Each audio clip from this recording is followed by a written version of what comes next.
2024 November 29 മുതൽ December 1 വരെ വത്തിക്കാനിൽ കേരളത്തിൽ നിന്നുള്ള ശ്രീനാരായണ ധർമ്മസംഘം ട്രസ്റ്റ് കത്തോലിക്ക സഭയുടെ മതാന്തര സംവാദത്തിനുള്ള ഡിക്കാസ്ട്രിയുമായി സഹകരിച്ച് നടത്തിയ ലോകമത പാർലമെന്റ് എന്ന് പേരിട്ട സർവമത സമ്മേളനവും അതിൽ കത്തോലിക്ക സഭയുടെ പരമാധ്യക്ഷൻ ഫ്രാൻസിസ് മാർപ്പാപ്പ സംബന്ധിച്ചതും ചരിത്രം കുറിക്കുന്ന സംഭവങ്ങളായി. 1924 ശ്രീനാരായണ ഗുരു വിളിച്ചുകൂട്ടിയ ആലുവ അദ്വൈതാശ്രമത്തിലെ സർവമത സമ്മേളനത്തിന്റെ ശതാബ്ദി ആഘോഷങ്ങളുടെ ഭാഗമായാണ് ശിവഗിരി ആസ്ഥാനമായുള്ള ശ്രീനാരായണ ധർമ്മസംഘം ട്രസ്റ്റ് ഈ സമ്മേളനം സംഘടിപ്പിച്ചത്. 29 ഉച്ചകഴിഞ്ഞ് ആരംഭിച്ച സമ്മേളനത്തിൽ 30 ഫ്രാൻസിസ് മാർപ്പാപ്പയുടെ ആശീർവാദ പ്രസംഗം. വത്തിക്കാനിലെ അഗസ്റ്റീനിയൻ സർവകലാശാലയുടെ ഹാളിൽ നടന്ന സമ്മേളനത്തിൽ ക്രൈസ്തവ, ഹിന്ദു, ഇസ്ലാം, സിഖ്, യഹൂദ മതങ്ങളിൽപ്പെട്ട 180 പ്രതിനിധികൾ അടക്കം 200ഓളം പേർ സംബന്ധിച്ചു. Italy, Bahrain, Indonesia, Ireland, US, Abu Dhabi, England തുടങ്ങിയ 15 രാജ്യങ്ങളിൽ നിന്നും പ്രതിനിധികൾ എത്തി. കേരളത്തിൽ നിന്നും ശിവഗിരി മഠത്തിലെ സന്യാസിമാർ അടക്കം 150 പ്രതിനിധികൾ ഉണ്ടായിരുന്നു. ശിവഗിരി മഠം പ്രസിഡന്റ് സ്വാമി സച്ചിദാനന്ദ, ഡിക്കാസ്ട്രിയുടെ പ്രീഫെക്ട് കർദിനാൾ മിഗ്വൽ ഏഞ്ചൽ അയൂസോ ഗുക്സോ, കർദിനാൾ ലാസറോ യുഹിങ്, നിയുക്ത കർദിനാൾ ജോർജ് കൂവക്കാട്, മുസ്ലിം നേതാവ് പാണക്കാട് സെയ്ദലി ശിഹാബ് തങ്ങൾ, സംഘാടക സമിതി general convener Chandy Oommen, Sivagiri Mutt president Swami Sachidananda, Kundeling Tatsak Rinpoche, Sivagiri Mutt secretary Swami Subhangananda, സംഘാടക സമിതി secretary Swami Veereshwarananda, Swami Shuddhananda Giriswami Hamsa Theertha, Swami Vishalananda, Swamini Aryanandadevi, Swamini Subodhanandagiri, all India Congress കമ്മിറ്റിയുടെ ഓവർസീസ് കോൺഗ്രസിന്റെ ചുമതലയുള്ള Arathi Krishna, Karnataka speaker UT Khader Fareed, advocate Haris Beeran MP, MLA മാരായ സജീവ് ജോസഫ്, സനീഷ് കുമാർ, PV ശ്രീനിജൻ, മാർത്തോമാ സഭ അൽമായി ട്രസ്റ്റി ആൻസിൽ കോമാൻഡ്, ശിവഗിരി തീർത്ഥാടന സമിതി convener K Murali Sajeevani, wellness director Raghunathan, KG Baburajan, father Davis Cheramal, father Midhun Francis, father George Mutholil, father Ben Bose, doctor Lauren Basinas, Antony Brown തുടങ്ങിയവർ ചരിത്ര സമ്മേളനത്തിൽ പങ്കെടുത്തു. ശ്രീനാരായണ ഗുരു രചിച്ച ദൈവദശകം ഇറ്റാലിയൻ ഭാഷയിൽ ആലപിച്ച് ആരംഭിച്ച സെമിനാർ സ്വാമി രതംബനാനന്ദയുടെ സർവമത പ്രാർത്ഥനയോടെ സമാപിച്ചു.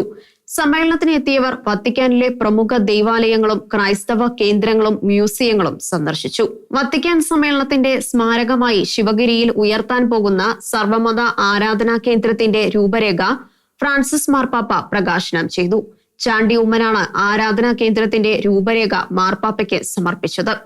എല്ലാ മതങ്ങളും സംയുക്തമായി മാനവകുലത്തിന്റെ ഉപരി നന്മയ്ക്കായി പ്രവർത്തിക്കുക എന്ന ലക്ഷ്യത്തോടെയാണ് ഈ സമ്മേളനം സംഘടിപ്പിച്ചത് എന്ന് ശിവഗിരി മഠം പ്രസിഡന്റ് സ്വാമി സച്ചിദാനന്ദ വ്യക്തമാക്കി.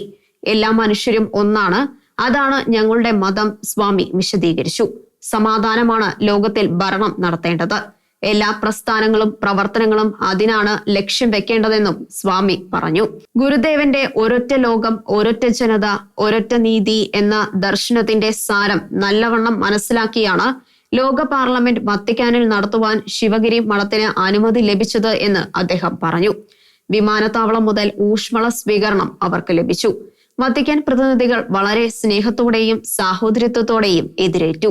അഭിവന്ദനായ മാർപ്പാപ്പ തിരുമേനിയുടെ ആസ്ഥാനത്ത് വെച്ച് ദൈവമക്കളായ മുഴുവൻ ആളുകളും ഒന്നായി ആത്മ സഹോദരങ്ങളായി ജീവിക്കട്ടെ എന്ന് മാർപ്പാപ്പ ആശീർവദിച്ച് അനുഗ്രഹിച്ചു എന്ന് സ്വാമിജി പറഞ്ഞു.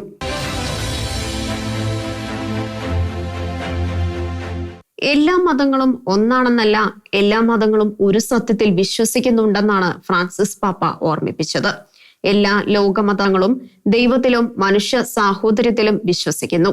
എന്നാൽ കൂടുതൽ മെച്ചപ്പെട്ട ഒരു ലോക നിർമ്മിതിക്ക് എല്ലാ മതങ്ങളും കൂട്ടായി യത്നിക്കണമെന്ന് അദ്ദേഹം ഉപദേശിച്ചു. മതങ്ങളുടെ മഹനീയ പഠനങ്ങളോടുള്ള അനാദരവാണ് ഇന്നത്തെ ലോകത്തിലെ സംഘർഷഭരിതമായ അന്തരീക്ഷത്തിന് ഒരു കാരണമെന്ന് മാർപ്പാപ്പ ഓർമ്മിപ്പിച്ചു. വിദ്വേഷവും അസഹിഷ്ണുതയും പെരുകുന്ന ലോകത്തിൽ സംവാദമാണ് അവയ്ക്കുള്ള പരിഹാരമെന്നും മാർപ്പാപ്പ പറഞ്ഞു. ശ്രീനാരായണ ഗുരു ഹിന്ദു സന്യാസിയും സാമൂഹിക പരിഷ്കർത്താവും ആയിരുന്നു. സാമൂഹികവും മതപരവുമായ ഉന്നതിക്ക് വേണ്ടി അദ്ദേഹം ജീവിതം സമർപ്പിച്ചു. ജാതി വ്യവസ്ഥയെ എതിർത്ത അദ്ദേഹം എല്ലാം വംശത്തിലും ജനിച്ചവർ മത സാംസ്കാരിക പരിഗണനകൾക്കപ്പുറം ഒരു കുടുംബത്തിലെ അംഗങ്ങൾ എന്ന് പഠിപ്പിച്ചു. എല്ലാത്തരം വിവേചനത്തെയും എതിർത്തു. വംശം, നിറം, ജാതി, ഭാഷ, മതം, സാമൂഹിക ഉൽപ്പത്തി ഇത്തരം വ്യത്യാസങ്ങളുടെ പേരിൽ ലോകത്ത് വിവേചനവും ബഹിഷ്കരണവും സംഘർഷവും സംഘട്ടനവും ഉണ്ടായിക്കൊണ്ടിരിക്കുന്നു. പല സമൂഹങ്ങളുടെയും വ്യക്തികളുടെയും അനുദിന അനുഭവമാണിത്. പ്രത്യേകിച്ചും പാവപ്പെട്ടവരുടെയും സംരക്ഷിക്കാൻ ആളില്ലാത്തവരുടെയും ശബ്ദമില്ലാത്തവരുടെയും അനുഭവമാണിത്. 2019 ഫെബ്രുവരിയിലെ UAE സന്ദർശന വേളയിൽ ഫ്രാൻസിസ് മാർപ്പാപ്പയും അൽ അസ്കറിലെ ഗ്രാൻഡ് ഇമാം അഹമ്മദ് അൽ തയ്യൂബും ഒപ്പുവെച്ച ലോക സമാധാനത്തിന്റെയും സഹവാസത്തിനുമായുള്ള മാനവ സൗഹൃദത്തെക്കുറിച്ചുള്ള രേഖ ഉദ്ധരിച്ചുകൊണ്ട് പാപ്പ പറഞ്ഞു, ദൈവം എല്ലാ മനുഷ്യരെയും തുല്യ അവകാശങ്ങളും തുല്യ ചുമതലകളും തുല്യ മഹത്വവും നൽകിയാണ് സൃഷ്ടിച്ചത്. സഹോദരി സഹോദരങ്ങളായി ജീവിക്കുവാനാണ് നിയോഗിച്ചത്. മനുഷ്യർ ഒരു ദൈവത്തിന്റെ മക്കളാണ് എന്നതാണ് എല്ലാ മതങ്ങളുടെയും അടിസ്ഥാന പ്രമാണം. നാം പരസ്പരം സ്നേഹിക്കുകയും ആദരിക്കുകയും ചെയ്യണം. വൈവിധ്യം അംഗീകരിക്കണം. സാഹോദര്യം പുലർത്തണം. എല്ലാവരെയും ഉൾക്കൊള്ളണം. നമ്മുടെ പൊതുഗൃഹമായ ഭൂമിയെ പരിപാലിക്കണം. എല്ലാവരുമായി സഹോദര നിർവിശേഷമായ സൗഹൃദം പുലർത്തണം. ഐക്യവും വൈവിധ്യവും പാലിക്കുകയാവണം ലക്ഷ്യം. സൗഹാർദ്ദപരമായ സഹവർത്തിത്വം ഉറപ്പാക്കണം. ക്ലേശങ്ങളും വെല്ലുവിളികളും ഉണ്ടെങ്കിലും സമാധാന നിർമ്മാതാക്കളാകണം. ആദരവിന്റെയും അന്തസ്സിന്റെയും സഹാനുഭൂതിയുടെയും അനുരഞ്ജനത്തിന്റെയും സഹോദര നിർവിശേഷമായ ഐക്യദാർഢ്യത്തിന്റെയും സംസ്കാരം വളർത്തണം. പരസ്പരം താങ്ങാവുക. സഹോദരന്റെ കാവൽക്കാരനാവുക.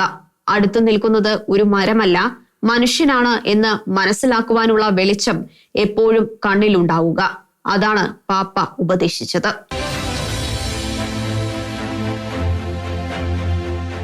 സമ്മേളനത്തിനെത്തിയ മിക്കവാറും എല്ലാ പ്രതിനിധികളുമായും കൂടിക്കാണാനും പാപ്പ സമയം കണ്ടു. കൂടിക്കാഴ്ച നടത്താനായവരുടെ എല്ലാം ഹൃദയങ്ങളിൽ പാപ്പ ഇടം പിടിക്കുകയും ചെയ്തു. സമ്മേളനത്തിനെത്തിയ കേരളത്തിലെ മുസ്ലിം ലീഗ് നേതാവ് പാണക്കാട് സയ്യിദ് സാദിഖ് അലി ശിഹാബ് തങ്ങൾ മാർപ്പാപ്പയുമായി കൂടിക്കാഴ്ച നടത്തി. ഇസ്ലാമിക കലയെയും വാസ്തുകലയെയും കുറിച്ചുള്ള Islamic art and architecture and introduction എന്ന പുസ്തകം തങ്ങൾ പാപ്പയ്ക്ക് സമ്മാനിച്ചു. മതാചാര്യൻ എന്ന നിലയിലും രാഷ്ട്ര നേതാവ് എന്ന നിലയിലും ലോകമെങ്ങുമുള്ള അനേക കോടി മനുഷ്യർ ആരാധിക്കുകയും ആദരിക്കുകയും ചെയ്യുന്ന ആളാണല്ലോ മാർപ്പാപ്പ. അദ്ദേഹത്തിന്റെ സാന്നിധ്യം ഈ സമ്മേളനത്തിന് പകർന്ന ചൈതന്യം ഒന്ന് വേറെയാണെന്ന് തങ്ങൾ അനുസ്മരിച്ചു. പങ്കെടുത്ത മതനേതാക്കളെയെല്ലാം പാപ്പ പ്രത്യേകമായി അഭിവാദ്യം ചെയ്തു. അദ്ദേഹത്തോട് ഒപ്പം അല്പസമയം ചെലവഴിക്കാനും സംസാരിക്കുവാനും കഴിഞ്ഞത് വലിയ അനുഭവമായി. ഇസ്ലാമിക കലാദർശനങ്ങളെ കുറിച്ചുള്ള ഒരു പുസ്തകമാണ് മാർപ്പാപ്പയ്ക്ക് ഉപഹാരമായി നൽകിയത്. എല്ലാ മനുഷ്യരും അവരുടെ വംശീയതയോ മതപരവും സാംസ്കാരികവുമായ പാരമ്പര്യമോ നോക്കാതെ ഒരൊറ്റ മനുഷ്യ കുടുംബത്തിലെ അംഗമാണെന്ന വ്യക്തമായ സന്ദേശത്തിലൂടെ സാമൂഹികവും മതപരവുമായ ഉണർവ് പ്രോത്സാഹിപ്പിക്കുന്നതിനായി ശ്രീനാരായണ ഗുരു തന്റെ ജീവിതം സമർപ്പിച്ചു എന്ന മാർപ്പാപ്പയുടെ നിരീക്ഷണം എല്ലാവരും ഹൃദയത്തിൽ ഏറ്റണം എന്ന് തങ്ങൾ പറഞ്ഞു. നാനാത്വത്തിൽ ഏകത്വം എന്ന ബഹുസ്വരതയെ സ്വാംശീകരിക്കുവാനും പ്രചരിപ്പിക്കുവാനും എല്ലാവരും മുന്നോട്ട് വരണമെന്നും തങ്ങൾ ആഹ്വാനം ചെയ്തു. ഫ്രാൻസിസ് മാർപ്പാപ്പയെ അടുത്തു കാണാനായത് വളരെ സ്പർശിക്കുന്ന ഒരു അനുഭവമായെന്ന് കർണാടക നിയമസഭാ സ്പീക്കർ UT ഖാദർ പറഞ്ഞു. മതാന്തര സംവാദത്തെ പ്രോത്സാഹിപ്പിക്കുന്ന, സമാധാനത്തിനും നീതിക്കും വേണ്ടി യത്നിക്കുന്ന 21ാം നൂറ്റാണ്ടിന്റെ മഹാനായ ദൂതനാണ് മാർപ്പാപ്പ എന്ന് അദ്ദേഹം പറഞ്ഞു. ലോകത്തിലെ ഏറ്റവും വലിയ പുണ്യഭൂമികളിൽ ഒന്നിൽ നടക്കുന്ന ഈ സമ്മേളനം മതങ്ങൾ തമ്മിലുള്ള പാലങ്ങൾ പണിയട്ടെ എന്ന് അദ്ദേഹം ആശംസിച്ചു. മാനവകുലം എല്ലാ വ്യത്യാസങ്ങൾക്കും അപ്പുറം കടക്കുന്ന എല്ലാ തത്വശാസ്ത്രങ്ങളെയും വിശ്വാസങ്ങളെയും സ്വീകരിക്കുന്ന തലത്തിലേക്കുള്ള തുടക്കമാവട്ടെ ഈ സമ്മേളനം. അങ്ങനെ ഭൂമിയിൽ സമാധാനം പുലരട്ടെ അദ്ദേഹം ആശംസിച്ചു. ഞാൻ മാർപ്പാപ്പയെ ആദ്യമായാണ് കാണുന്നത്. സത്യമായും ദൈവികമായ ഒരു സാന്നിധ്യം ഞാൻ അനുഭവിച്ചു. ആർദ്രഹൃദയനായ ഒരു പുണ്യ വ്യക്തിയുടെ സാമീപ്യം ഞാൻ അനുഭവിച്ചു. സമ്മേളനത്തിൽ പ്രതിനിധിയായിരുന്ന ഇന്ത്യൻ നാഷണൽ കോൺഗ്രസിന്റെ ഓവർസീസ് ഡെസ്കിന്റെ ചുമതലക്കാരിയായ ആരതി കൃഷ്ണ പറഞ്ഞു, മാർപ്പാപ്പ എനിക്ക് ഹസ്തദാനം നടത്തി. ഞാൻ അദ്ദേഹത്തിന്റെ ആശീർവാദം തേടി. അദ്ദേഹം എന്നെ ആശീർവദിച്ചു. എന്നിട്ട് അദ്ദേഹം എന്നോട് പറഞ്ഞു, എനിക്ക് വേണ്ടി പ്രാർത്ഥിക്കുവാൻ മറക്കല്ലേ. അത് അനന്യമായ ഒരു അനുഭവമായിരുന്നു. ഒരു വിശ്വഗുരു തനിക്ക് വേണ്ടി പ്രാർത്ഥന ചോദിക്കുക, ആരതി കൃഷ്ണ പറഞ്ഞു. കഠിനമായി മാറുന്ന മനുഷ്യ മനസ്സുകളെ മാംസളമാക്കുന്ന പുണ്യ സ്നാനങ്ങളാണ് ഇത്തരം സമ്മേളനങ്ങൾ. എല്ലാ മനുഷ്യരിലെയും നന്മ മാത്രം പുറത്തുവരുന്ന വേളകൾ. അപ്പോൾ ഉരുവിടുന്ന വാക്കുകൾ പുണ്യ വചസ്സുകളായി മാറുന്നു. 1000 ഉണ്ണിയേശുമാർ 1000 പുൽക്കൂടുകളിൽ പിറന്നാലും എന്നിൽ പിറക്കുന്നില്ലെങ്കിൽ എനിക്കെന്ത് പ്രയോജനം? സമൂഹത്തിന് എന്നെ കൊണ്ട് എന്ത് പുണ്യം എന്ന അലക്സാണ്ടർ പോപ്പിന്റെ ചോദ്യം ശക്തമായി മുഴങ്ങുമ്പോഴും അതുകൊണ്ട് എത്രയോ ജീവിതങ്ങളെ വിമലീകരിക്കുന്ന ക്രിസ്മസ് അനാവശ്യമാകുന്നില്ലല്ലോ എന്ന മറുപടി മറക്കാനാവില്ല. വത്തിക്കാനിൽ ഉയർന്ന മതാന്തര സ്നേഹം ലോകത്താകെ പ്രകാശം പരത്തട്ടെ. ആ പ്രകാശം ലോകത്താകെ പടരട്ടെ.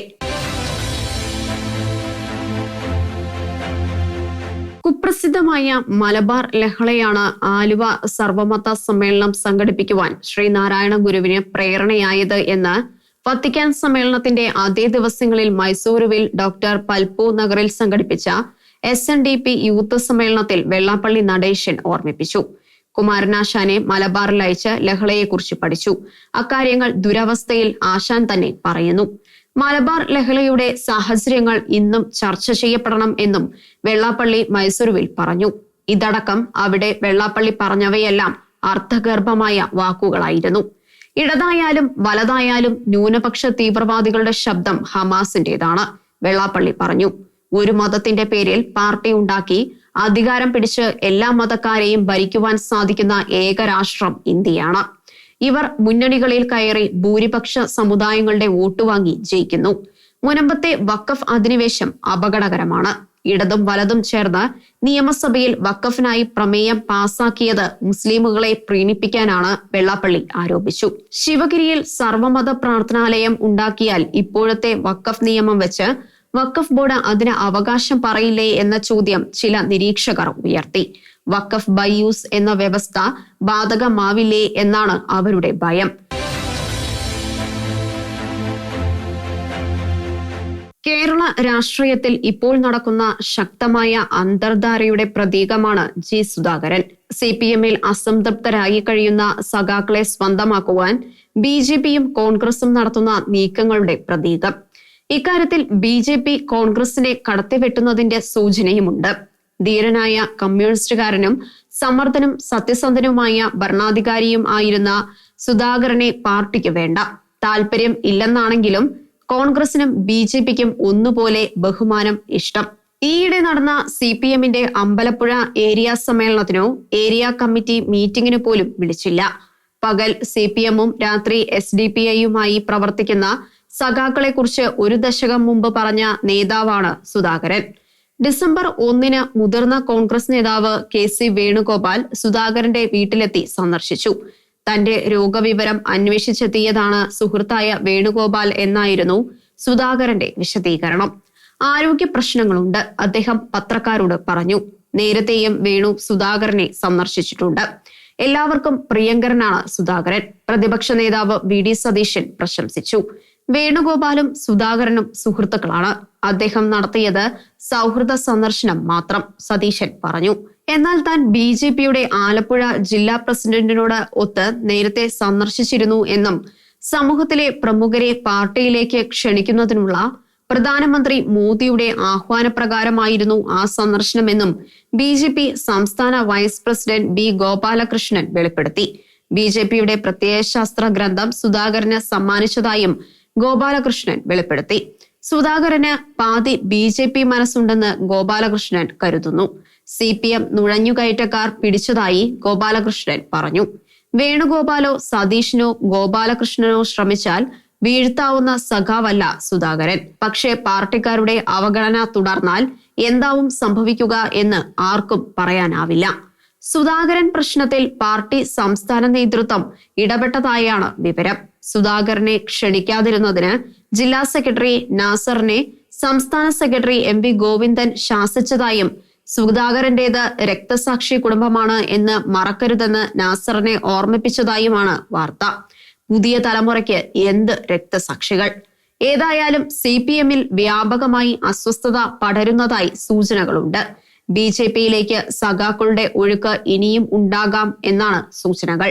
പാർട്ടി വിടുന്നവർക്ക് നേരെ പാർട്ടി ചാവേറുകൾ നടത്താവുന്ന ആക്രമണത്തിൽ സംരക്ഷണം നൽകാനാവുന്നത് BJPക്കാണ് എന്നത് BJPയിലേക്ക് ഒഴുക്ക് വർദ്ധിക്കുന്നതിനുള്ള കാരണമാകാം.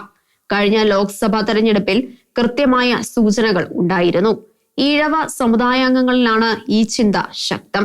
യഥാർത്ഥ സഖാക്കൾ അവഗണിക്കപ്പെടുന്നതായും പുത്തൻ കൂറ്റംകാർ അംഗീകരിക്കപ്പെടുന്നതായും ഉള്ള ചിന്ത പടരുന്നുണ്ട്. ആലപ്പുഴ ജില്ലാ പഞ്ചായത്ത് അംഗം ബിപിൻ സി ബാബു BJPയിലേക്ക് ചേർന്നത് ഞെട്ടിച്ച സംഭവമായി. പാർട്ടി ബിബിനെ വെറുതെ വിടില്ലെന്ന് വ്യക്തമാക്കി കഴിഞ്ഞു. ബിബിനെതിരെ സ്ത്രീധന പീഡനത്തിന് കായംകുളം കരിയിലക്കുളങ്ങര പോലീസ് കേസെടുത്തു. ബിബിന്റെ ഭാര്യയും മഹിളാ അസോസിയേഷൻ ജില്ലാ നേതാവും DYFI അംഗവുമായ മനിസ ജബാറാണ് പരാതിക്കാരി. ബിബിൻ 10 ലക്ഷം രൂപ സ്ത്രീധനം വാങ്ങി എന്നാണ് മനിസയുടെ പരാതി. പരസ്ത്രീ ബന്ധം ചോദ്യം ചെയ്തപ്പോൾ മർദ്ദിച്ചെന്നും മനിസയുടെ പരാതിയിൽ പറയുന്നു. ബിബിന്റെ അമ്മ പ്രസന്നകുമാരിയാണ് 2ാം പ്രതി. പാർട്ടിക്കാർ കൊടുപ്പിച്ച പരാതിയാണിതെന്ന് ബിബിൻ പറയുന്നു. ഏതായാലും പരാതി തന്നെ പാർട്ടിയിൽ പ്രഘോഷിക്കപ്പെടുന്നത് പോലെയല്ല കാര്യങ്ങൾ നടക്കുന്നതെന്ന് സൂചിപ്പിക്കുന്നു. സഖാക്കൾ സ്ത്രീധനം കൊടുക്കാമോ എന്നതാണ് ഒന്നാമത്തെ ചോദ്യം. സ്ത്രീധനം കൊടുക്കുന്നതും വാങ്ങുന്നതും ഭാരതത്തിൽ കുറ്റമാണ്. കൈക്കൂലി കൊടുക്കുന്നതും വാങ്ങുന്നതും പോലെ. എന്നാൽ സഖാക്കൾ കൊടുക്കുന്ന സ്ത്രീധനവും കൈക്കൂലിയും പിണറായി ഭരണകാലത്ത് തെറ്റല്ലാത്ത പോലെയാണ്. ഞാൻ കൈക്കൂലി കൊടുത്തെന്നോ സ്ത്രീധനം കൊടുത്തെന്നോ പറയുന്ന സഖാക്കൾക്കെതിരെ കേസില്ല. കണ്ണൂരിൽ നവീൻ ബാബുവിന് കൈക്കൂലി കൊടുത്തു എന്ന് പറഞ്ഞ പ്രശാന്തനെതിരെ കേസില്ലല്ലോ. ബിബിനെതിരെ മനസ നേരത്തെ പാർട്ടിക്ക് പരാതി കൊടുത്തിരുന്നതായി ഇപ്പോൾ പറയുന്നുണ്ട്. വനിതാ കമ്മീഷന്റെ മുൻ അധ്യക്ഷ ജോസഫൈൻ പറഞ്ഞത് ഓർക്കുന്നു. ഞങ്ങൾക്ക് പോലീസും കോടതിയും എല്ലാം പാർട്ടിയാണ്. മനസയെ പോലെ എത്ര പേരുടെ പരാതികളാവുമോ ഇപ്പോൾ ലോകം അറിയാതെ പാർട്ടി സൂക്ഷിക്കുന്നത്.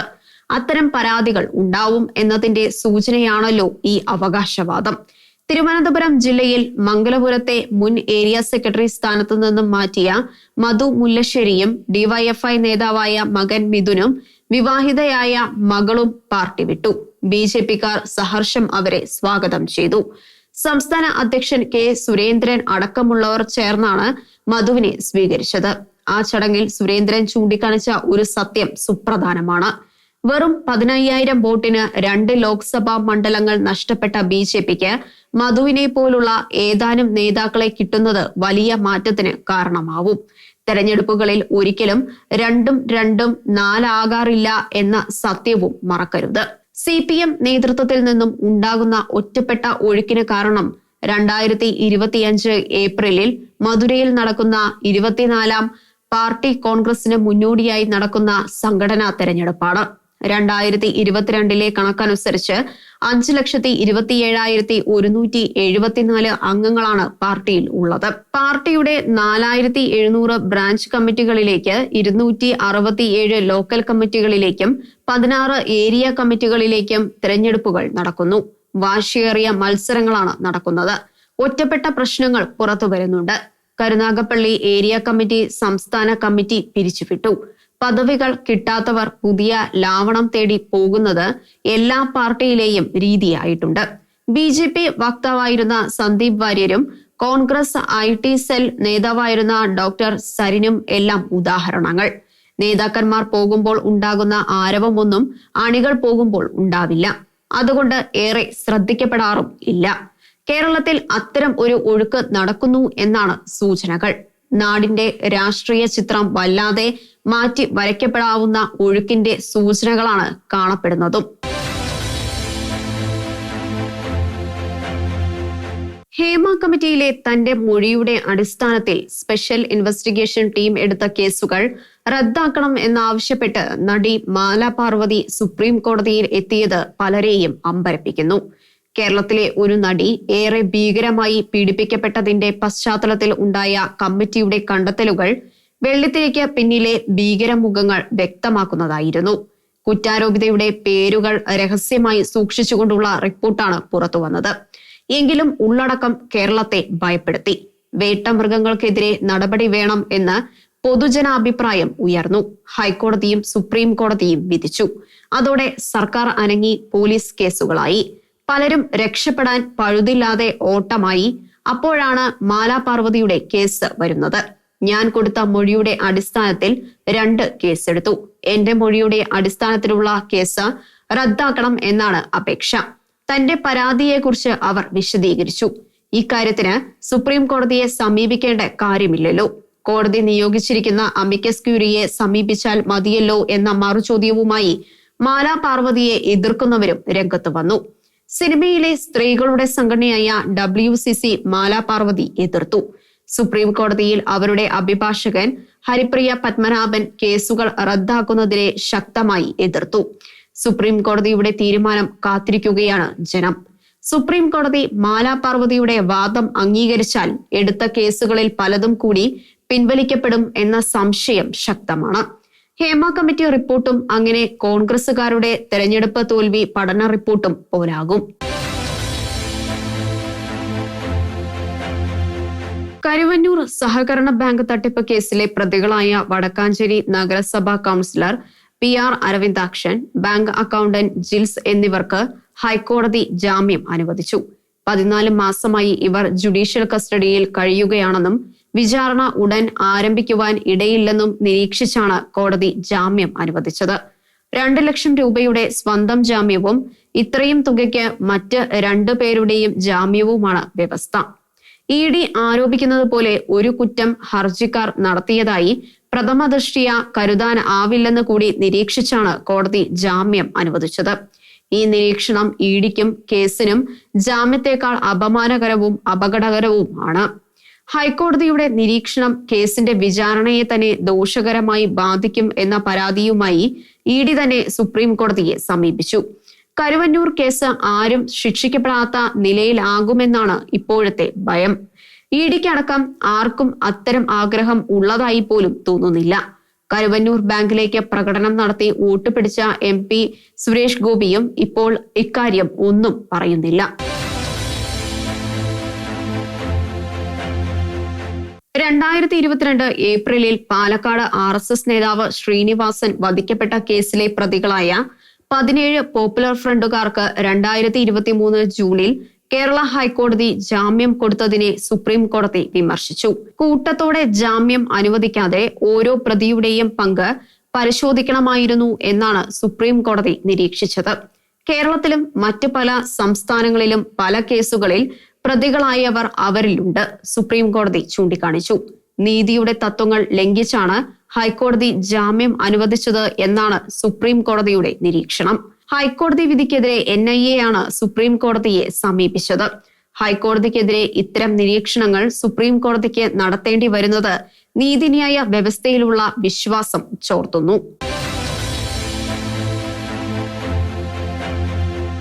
ഭിന്നശേഷിക്കാരായ കുട്ടികൾക്ക് സർക്കാർ ജീവനക്കാരായ മാതാപിതാക്കളുടെ പെൻഷനിൽ ഒരു പങ്ക് ആജീവനാന്തം കൊടുത്തുവന്ന രീതിക്ക് അടുത്ത കാലത്ത് സർക്കാർ വലിയ വരുമാന പരിധി ഏർപ്പെടുത്തി. ആർത്തവ ദിനങ്ങളിലെ സ്ത്രീകളുടെ ശാരീരികവും മാനസികവുമായ അവസ്ഥ മനസ്സിലാക്കണമെങ്കിൽ പുരുഷന്മാർക്കും ആർത്തവം ഉണ്ടാകണം എന്ന് വനിതാ ജഡ്ജിയെ പുറത്താക്കിയ മധ്യപ്രദേശ് ഹൈക്കോടതിയുടെ തീരുമാനത്തിനെതിരായ കേസിൽ സുപ്രീം കോടതി പറഞ്ഞതുപോലെ ഭിന്നശേഷിക്കാരായ മക്കൾ ഉള്ളവർക്കാണ് ഈ വേദന മനസ്സിലാവുക.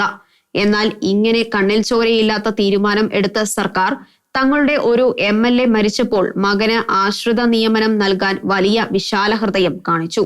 നിയമം അനുവദിക്കാത്തതാണ് ഈ നിയമനം എന്ന പരാതിയുമായി സംഭവം ഹൈക്കോടതിയിൽ എത്തി. സർക്കാർ തീരുമാനം ഹൈക്കോടതി റദ്ദാക്കി. സർക്കാർ സുപ്രീം കോടതിയെ സമീപിച്ചു. ഡിസംബർ 2 പുറപ്പെടുവിച്ച ഉത്തരവിലൂടെ സുപ്രീം കോടതിയും സർക്കാർ തീരുമാനം റദ്ദാക്കി. ഇനി അത്തരത്തിൽ ഒരു നിയമം സഭ ഏകകണ്ഠമായി പാസാക്കിയേക്കാം. അതാണ് ഇപ്പോഴത്തെ ശൈലി. കേരള കോൺഗ്രസ് മാണി ഇടതുമുന്നണിയിൽ തുടരുന്നത് ജനാധിപത്യ ചേരിയിൽ വോട്ടുചോർച്ച ഉണ്ടാക്കുമെന്ന് അറിയാത്തവർ ഉണ്ടാവില്ല. എന്നാൽ ജോസ് ജനാധിപത്യ മുന്നണിയിൽ എത്തിയാൽ കറിവേപ്പിലയാണ് എന്ന മട്ടിലാണ് പെരുമാറ്റം. അങ്ങനെയാണ് ജോസിനെയും കൂട്ടരെയും ജനാധിപത്യ മുന്നണിയിൽ നിന്നും പുറത്താക്കിയത്. ഇടതുമുന്നണി അവർക്ക് മാന്യമായ അഭയം കൊടുത്തു. പെട്ടെന്ന് ഉണ്ടാക്കിയ മുന്നണി ബന്ധം 2021 നിയമസഭാ തെരഞ്ഞെടുപ്പിൽ ഏറെ ക്ലിക്ക് ചെയ്തില്ല. എങ്കിലും ഇവർക്ക് പിടിച്ചു നിൽക്കാനായി. 4-5 വർഷം കൊണ്ട് ഇടതുമുന്നണിയിലെ ഘടകകക്ഷികളായി ബന്ധങ്ങൾ വളർത്താൻ നോക്കുന്നു. ഇപ്പോഴും കല്ലുകടികൾ ഉണ്ട്. 2026 നടക്കേണ്ട നിയമസഭാ തെരഞ്ഞെടുപ്പിൽ പിണറായിയെ തോൽപ്പിക്കണം എന്ന് ശാഠ്യമുള്ളവർ ജോസിനെതിരെ പ്രചരണം തുടങ്ങി. ജോസ് ജനാധിപത്യ മുന്നണിയുമായി ചർച്ചകൾ നടത്തുന്നു എന്നായിരുന്നു വാർത്ത. ഒരു ചർച്ചയും നടക്കുന്നില്ല. ഞങ്ങൾ ഇടതുമുന്നണി വിടുകയുമില്ല, ജോസ് തീർത്തു പറഞ്ഞു. അത്യപൂർവമായ ഒരു രാഷ്ട്രീയ സത്യസന്ധതയിലൂടെ പ്രതിപക്ഷ നേതാവ് VD സതീശൻ പറഞ്ഞു. ജോസുമായി ഒരു ചർച്ചയും നടക്കുന്നില്ല.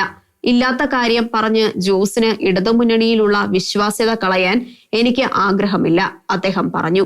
കരുണാകരൻ ആയിരുന്നു പ്രതിപക്ഷ നേതാവ് എങ്കിൽ എന്താകുമായിരുന്നു പ്രതികരണം എന്ന് പഴമക്കാർ ഓർത്തു. അദ്ദേഹം ഒന്നും പറയില്ല, കണ്ണിറുക്കി ഒന്ന് ചിരിക്കും. പത്രക്കാർക്ക് വേണ്ടത് എഴുതാം.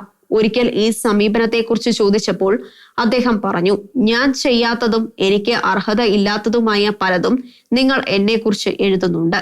അതിലെല്ലാം ഞാൻ എന്ത് പറയാനാ, നിങ്ങൾ എഴുതിക്കോ. തെരഞ്ഞെടുപ്പുകളിൽ കള്ളപ്പണം ഒഴുകുന്നു എന്നത് എല്ലാവർക്കും അറിയാവുന്ന സത്യമാണ്.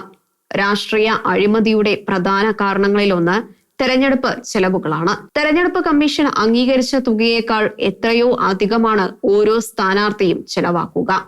ഉപതെരഞ്ഞെടുപ്പുകളിൽ ഈ കള്ളപ്പണ ഉപയോഗം ഏറെ കൂടുതലായിരിക്കും. അത് പാലക്കാട്ടും ഉണ്ടായി എന്ന് എല്ലാവർക്കും അറിയാം. എല്ലാവരും ഉപയോഗിച്ചിട്ടുമുണ്ട്. എങ്കിലും എതിർ സ്ഥാനാർത്ഥി കള്ളപ്പണം ഉപയോഗിക്കുന്നതായി ആരോപിക്കുക ഒരു ഫാഷനായിട്ടുണ്ട്.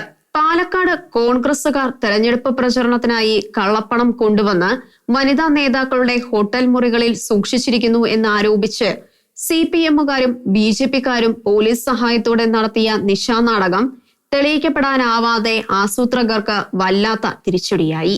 കോൺഗ്രസ് സ്ഥാനാർത്ഥിയുടെ നീലപ്പെട്ടിയാണ് വിഷയം. അതിൽ കള്ളപ്പണം ഉണ്ടായിരുന്നതായി കണ്ടെത്താൻ പോലീസിനായില്ല. തങ്ങളുടെ നിസ്സഹായാവസ്ഥ പോലീസും സമ്മതിച്ചു. അതോടെ ഒരു ചോദ്യം ബാക്കിയായി. അദ്ദേഹത്തിന്റെ നീലപ്പെട്ടിയിൽ എന്തായിരുന്നു? ഇത്തരം ഒരു ചോദ്യം മുമ്പും കമ്മ്യൂണിസ്റ്റുകാർ കേരളത്തിൽ ഉയർത്തിയിട്ടുണ്ട്. K. കരുണാകരന് കാർ അപകടം ഉണ്ടായപ്പോൾ കാറിലുണ്ടായിരുന്ന പെട്ടിയിൽ എന്താണ് ഉണ്ടായിരുന്നത് അവർ ചോദിച്ചുകൊണ്ടിരുന്നു. നിയമസഭയിലും വിഷയം വന്നു. അന്ന് മുഖ്യമന്ത്രിക്ക് വേണ്ടി മറുപടി പറഞ്ഞ മന്ത്രി CV പത്മരാജൻ കൂളായി പറഞ്ഞു, കാറിൽ പെട്ടിയുണ്ടായിരുന്നു. അതിൽ സഭയിൽ പറയാൻ മാത്രം പ്രധാനപ്പെട്ട ഒന്നും ഇല്ലായിരുന്നു. പ്രതിപക്ഷം വിട്ടില്ല. പെട്ടിയിൽ ഉണ്ടായിരുന്നത് എന്തെന്ന് പറയണം. അവർ ശഠിച്ചു. പത്മരാജൻ അവസാനം പറഞ്ഞു, അദ്ദേഹം ഉപയോഗിച്ചിരുന്ന അടിവസ്ത്രങ്ങൾ. ഭരണബെഞ്ചുകൾ ആർത്തു ചിരിച്ചു. കോൺഗ്രസും BJPയും CPMും പാലക്കാട് തെരഞ്ഞെടുപ്പ് പ്രചരണത്തിനായി കള്ളപ്പണം ഉപയോഗിച്ചിട്ടുണ്ട് എന്ന് എല്ലാവർക്കും അറിയാം. പക്ഷേ ആരെയും പിടിക്കാൻ ആർക്കും സാധിക്കുന്നില്ല. കള്ളപ്പണം പിടിക്കുന്നതിന് അന്ന് രാത്രി കേരള പോലീസ് കാണിച്ച ആവേശവും ബാങ്ക് തട്ടിപ്പ് കേസുകളിലും മാസപ്പടി കേസുകളിലും മറ്റും കേന്ദ്ര പോലീസ് കാണിക്കുന്ന ആവേശവും അത്ഭുതപ്പെടുത്തുന്നതാണ്. 2021 നിയമസഭാ തെരഞ്ഞെടുപ്പിനായി BJP കൊണ്ടുവന്ന 41 കോടി രൂപയുടെ കള്ളപ്പണം ആരോ തട്ടിച്ചു കൊണ്ടുപോയതടക്കം ഉയരുന്ന ആക്ഷേപങ്ങൾക്കും ഉണ്ടാകുവാൻ പോകുന്ന പരിസമാപ്തിയും മറ്റൊന്നാവില്ല. അതുപോലെ എല്ലാവർക്കും അറിയുന്ന സത്യമാണ് അബ്കാരി മുതലാളിമാരിൽ നിന്നും രാഷ്ട്രീയക്കാർ വാങ്ങുന്ന പണം. അത് തെരഞ്ഞെടുപ്പിന് മാത്രമല്ല, പാർട്ടി സമ്മേളനങ്ങൾക്കും സമരങ്ങൾക്കും വരെ വാങ്ങും. അതിൽ കുറെ വാങ്ങുന്നവർ സ്വന്തം കാര്യങ്ങൾക്കും ഉപയോഗിക്കും. അതെല്ലാം അംഗീകൃത അഴിമതികൾ ആയിട്ടുണ്ട്. എങ്കിലും ചിലരെ കുറിച്ച് മാത്രം അബ്കാരികളുടെ സഹായം തേടി എന്ന് പറഞ്ഞ് വിവാദം ഉണ്ടാക്കുന്നതും ഫാഷനാണ്. 2011 ഉമ്മൻചാണ്ടി സർക്കാർ ഇങ്ങനെ ആക്രമിക്കപ്പെട്ട സംഭവമാണ് ബാർക്കോഴ കേസ്. വ്യഭിചാരത്തിൽ പിടിക്കപ്പെട്ട സ്ത്രീയെ എന്ത് ചെയ്യണം എന്ന് ചോദിച്ചെത്തിയ പകൽമാന്യരോട് ഈശോ പറഞ്ഞു, നിങ്ങളിൽ പാപം ചെയ്യാത്തവൻ ആദ്യം കല്ലെറിയുക. അതു കേട്ട അവരെല്ലാവരും കല്ലുകളിട്ട് പിൻവാങ്ങി എന്നാണ് ഈശോ പറയുന്നത്. കേരളത്തിലെ രാഷ്ട്രീയക്കാരെയാണ് ഈശോ ഇങ്ങനെ വെല്ലുവിളിക്കുന്നതെങ്കിൽ ഏറ്റവും വലിയ തുക വാങ്ങിയവനാകുമായിരുന്നിരിക്കണം ആദ്യം കല്ലെറിയുക. കേരള ശിശുക്ഷേമ സമിതിയിലെ പിഞ്ചു കുഞ്ഞുങ്ങൾ കിടക്കയിൽ മൂത്രമൊഴിച്ചതിന് അവരുടെ രഹസ്യഭാഗങ്ങളിൽ നഖം കൊണ്ട് മുറിപ്പെടുത്തിയ ആയമാർ നമുക്കിടയിൽ വളരുന്ന പൈശാചികതയുടെ അടയാളങ്ങളല്ലേ? അവരിൽ 3 പേർ അജിത, മഹേശ്വരി, സിന്ധു എന്നിവർ പോക്സോ കേസിൽ പ്രതികളായി അറസ്റ്റിലായി. 7 പേരെ പിരിച്ചുവിട്ടു. അജിതയാണ് കുട്ടികളെ ഉപദ്രവിച്ചത്. മറ്റുള്ളവർ അത് മറച്ചുവെച്ചു എന്നായിരുന്നു ആദ്യത്തെ കേസ്. പോലീസ് അന്വേഷണം എന്തെല്ലാം കൂടിയാവുമോ കണ്ടെത്തുക? എന്തേ നമ്മുടെ കാലവും ജനങ്ങളും ഇത്ര അസുരമാകുന്നു? ഷീലോഹിന്റെ കാഴ്ചകൾ ഇനി അടുത്ത ആഴ്ച.